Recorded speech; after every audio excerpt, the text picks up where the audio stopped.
Hello, and welcome to another Business Spotlight interview. Today we have Craig Lindsay of Core Specialist Services. Thank you very much for coming along, Craig. So my first question for you then is tell us a little bit about yourself, your business, and your role within the business then. Yes, thank you. I've been up in the northeast of Scotland now, somewhat over 40 years. Um, I did come up from England at that time, and joined the oil and gas industry, which was booming at the time, of course. And I've been working pretty much in the same line of work all that time. However, I started off working in a laboratory and spent about 20 years there. And then I went into consultancy. Um, and then after a bit, I started to think, well, actually, I'd be better off running this business for myself. So I set up Core Specialist Services as an independent consultancy back in 2010. Now I own, and I'm the owner and the chief, consultant and everything. I have another member of staff, and we also operate by bringing in associates, specialist associates from uh, all over the world, actually.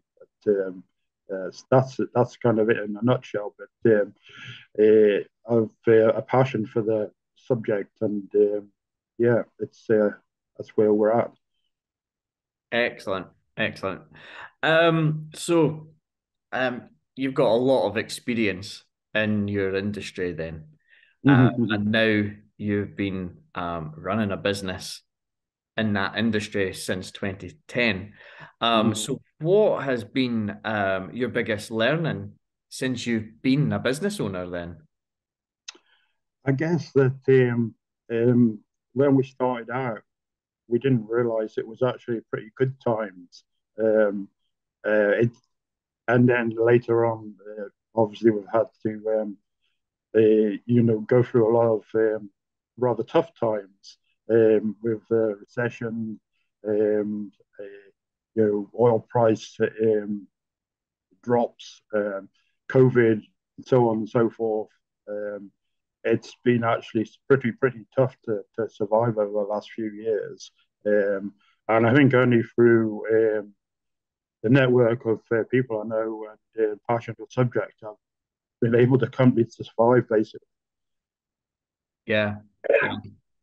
Yeah, you kind of touched a little bit about on some of the challenges there about the recession and the petrol prices rising at Mm-hmm, times. mm-hmm. Yeah, so what did you do then to overcome those challenges? And how did you find those challenges actually? Well, it's kind of the sort of projects we run. Some of them can they always last quite a bit of time. Some of them can last for several years. Um, but so that is helpful because it allows you to perhaps survive, tough times, and then when things are picked up again, you can pick up some new projects. So I have to say it's probably a fair element of good fortune involved in that. It might not have turned out that way, but persistence and knocking on doors, if you like, virtually um, pays off. LinkedIn is a very good um, platform for me. We don't have an official marketing department, but that is my main marketing platform, if you like. So, Yeah, excellent, excellent. Um, what what other than the actual industry challenges that you've had, what about as a business owner? What sort of challenges have you faced there then? well, yeah, I mean, we had more staff at one time, and we had, unfortunately, to downsize a little bit. We had one, yeah, a couple of people moved on, and we didn't replace them because, you know, the size of the market wasn't sufficient. So that was not a pleasant experience, downsizing really. But survival mode, I guess, is the case that it would have been at some occasions. However, probably in the last couple of years, we've learned now, obviously, to embrace the energy transition and look to diversify the things we can do. And actually, there's lots of things we can do. And so it takes a while to get that stuff going, but kind of change the direction from what I've been doing the last 38 years or 39 years, and then suddenly change course a little bit.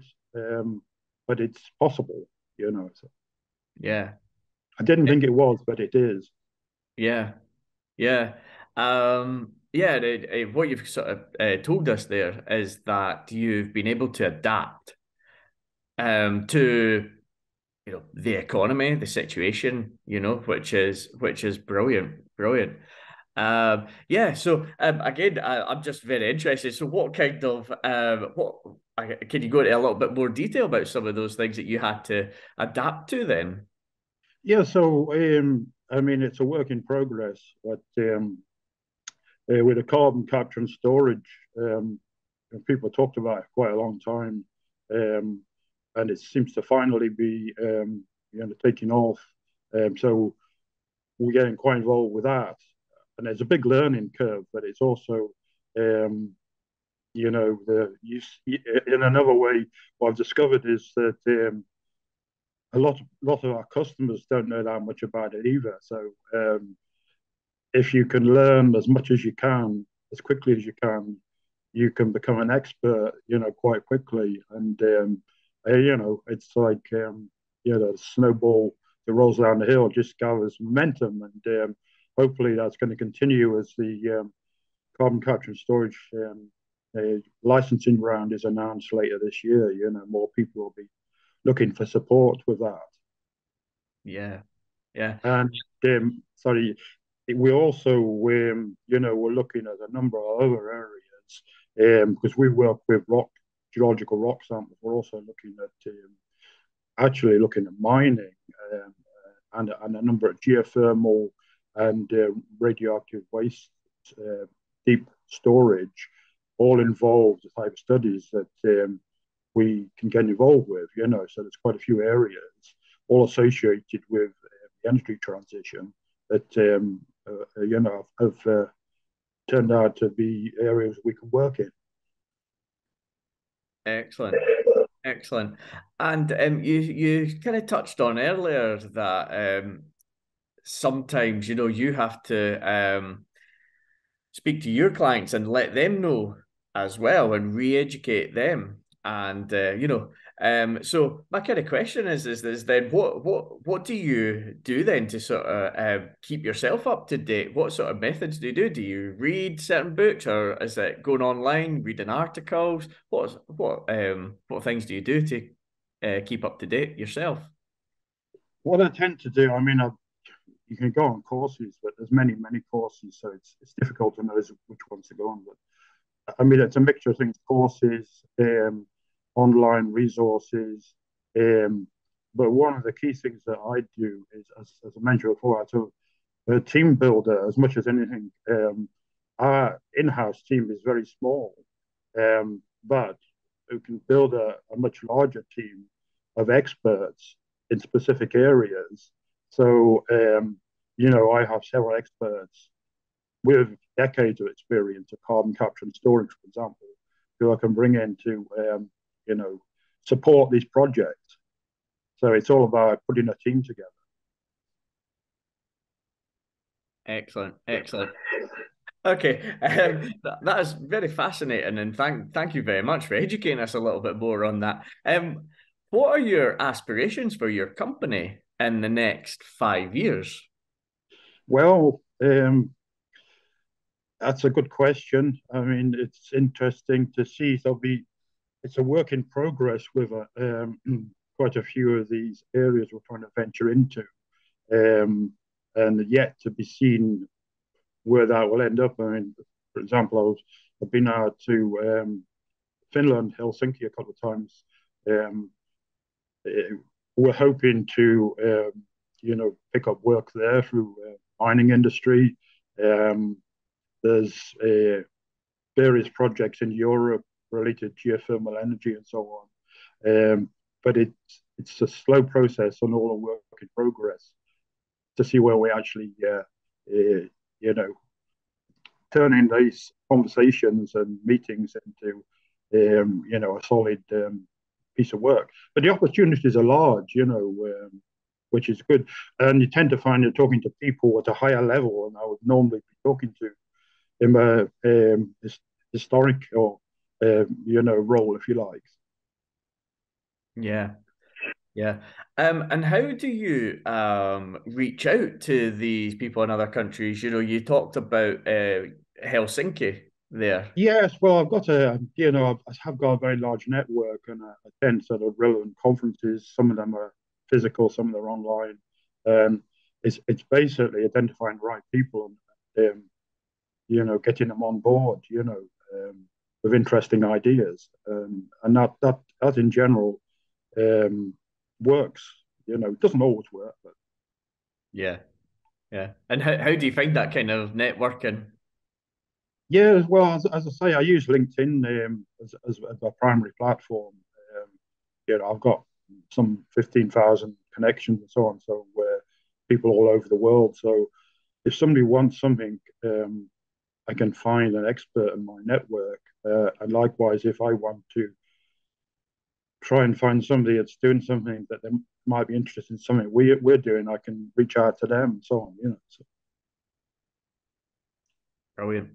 Um, do you have any advice for your 18-year-old self? Well, it just takes a lot of hard work. I mean, I never imagined myself as working as being a, self-employed or having my own company. I was quite happy working, as an employee for many years. But then I moved on to the consultancy side. And as I say, I saw that the opportunities, it seemed to me it wasn't a risk to do what I was doing. You have to be knowledgeable, build experience, confident. But, if I can do it, I would say most people can do it. But it really having some experience. I couldn't have done what I did when I was 30. I had to have a base of experience. I think things have changed now, though. I think you can gather knowledge and experience at a much younger age, with all the resources available. But it takes a lot of hard work, a lot of persistence, and don't give up. Is a key message, I think. Yeah. Excellent, excellent. I love that. Don't give up. Mm-hmm. I love that. Yeah, absolutely, absolutely. Mm-hmm. And last thing then, if you started your business again, um, would you do anything differently? And if there was anything that you would do differently, what would it be?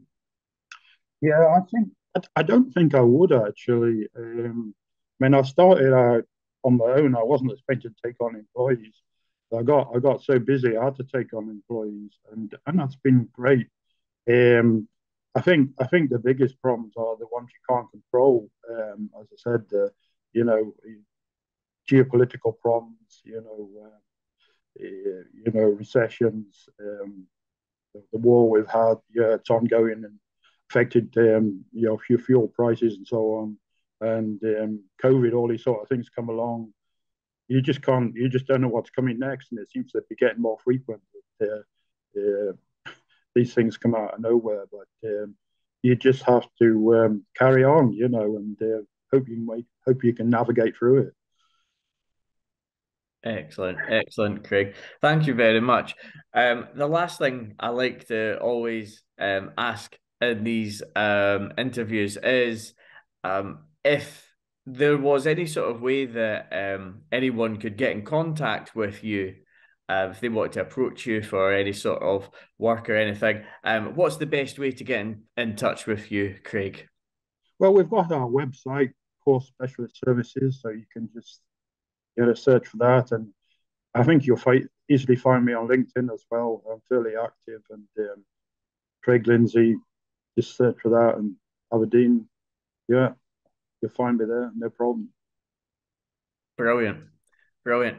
Well, thank you very much, Craig. That was excellent. Thank you for your time. Okay. Oh, all right. No, thank you very much.